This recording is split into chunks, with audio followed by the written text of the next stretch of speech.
انت المطلوب منك بانك انت تفكر. انت النهارده مطلوب منك تعمل ايه؟ تفكر في النهارده بس، ما تفكرش في بكره. انت تفكر في النهارده علشان تقدر تحسن بكره.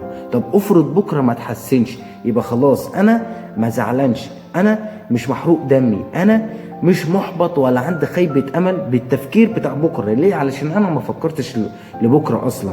فانا لما اجي افكر في النهارده، فانا مثلا مطلوب مني النهارده واحد واثنين وثلاثه، فانا لازم النهارده قبل ما انام اعمل واحد واثنين وثلاثه. طب افرض عملت اتنين، افرض عملت واحده، مفيش اي مشكله. اهم حاجه بانك انت تستمر كل يوم بانك انت تنجز المهام بتاعتك، حتى تنجز اقل حاجه، اكبر حاجه بانك انت تنجز اكبر حاجه من المهام بتاعتك، حتى لو انت تعبان او مش في المود بانك انت تنجز المهام بتاعتك برضو.